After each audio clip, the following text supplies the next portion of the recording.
अस्सलाम वालेकुम। तो आज की इस वीडियो के अंदर हम लोग पाक 301 लेक्चर नंबर 2 को डिस्कस करेंगे। इसके अंदर इंपॉर्टेंट सब्जेक्टिव और एमसीक्यूज जितने भी हैं उन तमाम को डिस्कस करेंगे। तो सबसे इंपॉर्टेंट टॉपिक हमारे पास जो इसके अंदर शॉर्ट के अंदर आ सकता है तो हमारे पास है why Jinnah resigned from all India Congress. तो जिन्ना ने जो है हमारे पास रिजाइन क्यों दिया था ऑल इंडिया कांग्रेस से। तो आपको याद होगा कि इंडिया जो जिन्ना थे हमारे पास दोनों पार्टीज के मेंबर थे, वो ऑल इंडिया कांग्रेस के भी मेंबर थे। उसके बाद उन्होंने मुस्लिम लीग भी ज्वाइन की थी, लेकिन उन्होंने रिजाइन क्यों दे दिया था ऑल इंडिया कांग्रेस से। तो ये भी एक इम्पोर्टेंट आपसे क्वेश्चन पूछा जा सकता है कि उन्होंने रिजाइन क्यों किया था, उसकी क्या वजूहात थी और उसके क्या रीजन थे। लेकिन इस चीज को देखने से पहले, क्योंकि इस चैप्टर के अंदर सिर्फ और सिर्फ यही एक इम्पोर्टेंट चीज है कि जिन्ना ने रिजाइन क्यों किया ऑल इंडिया कांग्रेस से, तो उससे पहले उन्होंने ज्वाइन कब किया वो चीजें आपको पता होनी चाहिए। उन्होंने क्या क्या चीजें की वो चीजें आपको पहले पता होनी चाहिए। उसके बाद जब हम इस चीज की तरफ आएंगे तो ज्यादा अच्छे से क्लियर हो जाएगी चीजें कि कब उन्होंने क्या ज्वाइन किया था, कब उन्होंने रिजाइन दिया था। तो एमसीक्यू को देख लेते हैं। तो सबसे पहले हमारे पास क्या है कि देश translated the ideology of Pakistan into a political reality.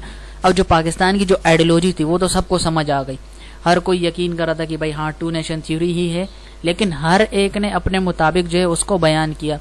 यानी वो कौन बंदा था कि आपसे पूछ सकते हैं कि जिसने आइडियोलॉजी ऑफ पाकिस्तान को ट्रांसलेट कर दिया पॉलिटिकल रियलिटी में, तो आप बोलोगे वो बंदा कौन था, कायदे आजम था। इसी तरह जिन्ना ज्वाइंड ऑल इंडिया कांग्रेस, जिसके ऊपर बात हो रही है कि जिन्ना ने रिजाइन कब किया या क्यों किया, तो उसने ज्वाइन कब किया। तो ये भी एक इंपॉर्टेंट एमसीक्यू है। तो जिन्ना यानी Quaid-e Azam joined All India Congress, Congress मतलब हिंदुओं की जो पार्टी थी, उन्होंने वो कब ज्वाइन की थी 1906 के अंदर उन्होंने ज्वाइन की थी। और जिन्ना इलेक्ट हो गए थे एज ए लेजिस्लेटिव काउंसिल, कब हुए थे वो 1909 में। उसके बाद जिन्ना ने जो है ऑल इंडिया कांग्रेस तो 1906 में ज्वाइन की, लेकिन मैंने कहा वो दोनों पार्टीज के मेंबर रह चुके हैं। तो उन्होंने ऑल इंडिया मुस्लिम लीग कब ज्वाइन की, तो ऑल इंडिया मुस्लिम लीग उन्होंने 1913 में ज्वाइन की। तो ये याद रहे कि ऑल इंडिया कांग्रेस 1906 में ज्वाइन की थी, यानी हिंदू की पार्टीज, और ऑल इंडिया मुस्लिम लीग 1913 में ज्वाइन की थी जो मुसलमानों की पार्टी थी। उसके बाद जिन्ना ने रिजाइन कर दिया था कांग्रेस की, यानी ये जो पार्टी थी 1906 में उन्होंने जो ज्वाइन की थी उससे इन्होंने 1920 में रिजाइन दे दिया था। याद रहे कि बीच में वो मुस्लिम लीग के भी मेंबर बन गए थे, यानी उस पार्टी को भी उन्होंने ज्वाइन कर दिया था। ये दोनों इस बीच में 1913 से लेकर 1920 तक वो दोनों पार्टीज के मेंबर थे, लेकिन 1920 में जाके उन्होंने कांग्रेस से रिजाइन दे दिया। अब जिन्ना ने अपने जो 14 पॉइंट्स थे वो कब दिए थे, तो वो उन्होंने 1929 में दिए थे। नेक्स्ट हमारे पास क्या है, जिन्ना यूज द वर्ड नेशन। तो जिन्ना ने जो वर्ड कौम का यूज किया था इंडिया के जो मुसलमानों के लिए, जो वर्ड नेशन का यूज किया था वो कब यूज किया था, तो वो आपने याद रखना है फरवरी 1935 को यूज किया था इन्होंने, ये डेट आपने याद रखनी है। उसके अलावा इसी चैप्टर में अल्लामा इकबाल की भी बात होती है। तो अल्लामा इकबाल वो कौन बंदा था जिसने हमारे पास फिलोसफिकल एक्सप्लेनेशन दी थी आइडियोलॉजी ऑफ पाकिस्तान को। यानी कायदे आजम ने क्या किया था, आइडियोलॉजी ऑफ पाकिस्तान को ट्रांसलेट किया था पॉलिटिकल रियलिटी में, और अल्लामा इकबाल ने क्या किया था, फिलोसफिकल एक्सप्लेनेशन दे दी थी, यानी फिलोसफी को इंक्लूड करके आइडियोलॉजी ऑफ पाकिस्तान को बयान किया था या दिया था।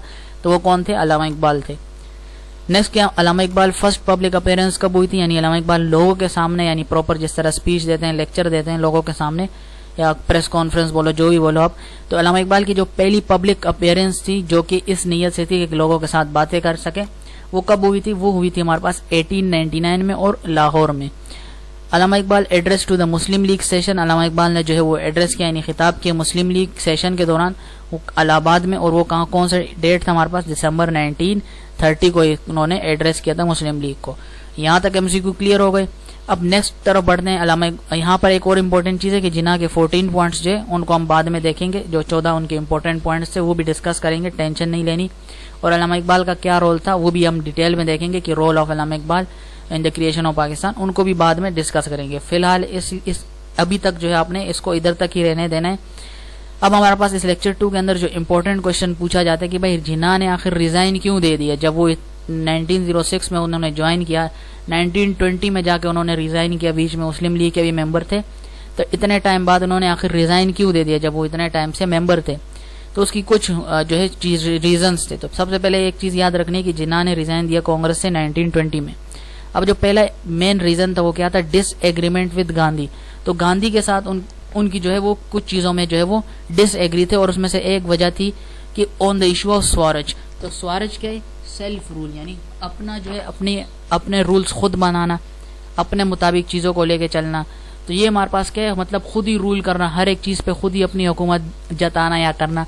تو یہ جو سیلف رول کا جو مین ڈس ایگریمنٹ ہوا تھا قائد اعظم کا گاندھی کے ساتھ، تو یہ ایک مین ایشو تھا. اس کو کیا بولتے ہیں؟ سوارچ، یعنی سیلف رول، یعنی اپنا رول، یعنی اپنی وہ حکومت، باقی دوسروں کے بارے میں کوئی خیال نہیں، ان کا کیا کرنا ہے کیا نہیں کرنا. یعنی مسلمانوں کی بات ہو رہی ہے، یعنی باقی پارٹیز کا بھی تو خیال رکھنا ہوتا ہے. یہ تو نہیں صرف اپنے ہندوز کے ہی مطلب اپنے ہی رول ہے، انہی کے اوپر سب اپلائی ہو رہے ہیں، جو بھی نئی چیز آ رہی ہے وہ صرف اپنے لیے ہے. یہ جو چیز تھی، اس سے جو ہمارے پاس قائد اعظم تھے وہ ڈس ایگری کر رہے تھے. اس کے بعد یوزنگ ایکسٹرا کانسٹیٹیوشنل مینس، یعنی صرف اور صرف اپنے لیے ہی قانون بنانا، باقی باڑ میں جائے، ہمیں اس کا کیا کرنا. اپنے لیے سے مراد مطلب ہندوز کے لیے ہی صرف اور صرف قوانین بنانا، مسلمانوں کے لیے اس سے ریلیٹڈ کوئی بھی چیز جو ہے وہ نہ بنانا. یعنی مسلمانوں کے لیے قانون وغیرہ میں مختلف سختیاں وغیرہ کرنا، ان کو جو ہے پراپر رائٹس نہ دینا. یہ جو چیز تھی اپنے لیے انہوں نے تو ہر ایک چیز جو ہے اللہ وغیرہ کی تھی، ہر ایک چیز میں اپنے لیے، یعنی اپنے لیے ہی خود کے قانون بنا لیے، اور مسلمانوں کے لیے کیا کیا؟ ہر ایک چیز میں ڈیفیکلٹیز پیدا کرنا، اور جہاں پہ ضرورت ہے چیزوں کی وہاں پہ وہ چیزیں جو ہے وہ اس کے لیے وغیرہ قانون وغیرہ باقی چیزیں نہ بنانا. یعنی اپنے لیے سب کچھ کرنا، دوسروں کے لیے نہ کرنا. Want complete freedom from the British. یہ جو گاندھی وغیرہ تھے، یہ میرے خیال میں برٹش کے انڈر رہنا چاہتے تھے، کیونکہ ان کو جو چیز تھی، ان کو رول دے دیا گیا تھا. یعنی یہ جو ہندوز تھے یہی رول کر رہے تھے انڈیا کے اوپر، یعنی مسلمانوں یہ جتنی بھی قومیں آپس میں رہ رہی تھی، ان کے اوپر جو مین رول کر رہے تھے وہ انڈین ہی کر رہے تھے. اس کی وجہ کیا تھی؟ لیکن وہ بھی برٹش کے انڈر ہی تھے.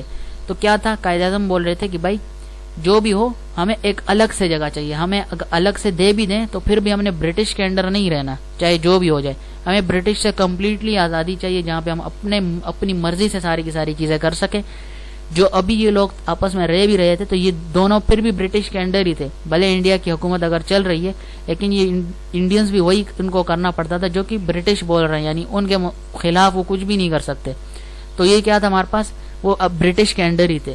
لیکن جو قائد اعظم تھا وہ بول رہے تھے کہ بھائی مجھے کمپلیٹلی آزادی چاہیے، الگ وطن چاہیے، یعنی الگ جگہ چاہیے، مجھے برٹش کے ساتھ بھی نہیں رہنا. مان کے چلو اگر یہ جو پالیسیز ہے یہ سیٹل ہو بھی جائے پھر بھی انہوں نے برٹش کے انڈر ہی رہنا تھا، کیونکہ مین جو ہے وہ لیڈ کون کر رہا ہے؟ برٹش کر رہا ہے. انڈین تو نیچے ان کو انہوں نے فرضی حکومت دی ہوئی ہے کہ بھائی سنبھالو اس جگہ کو.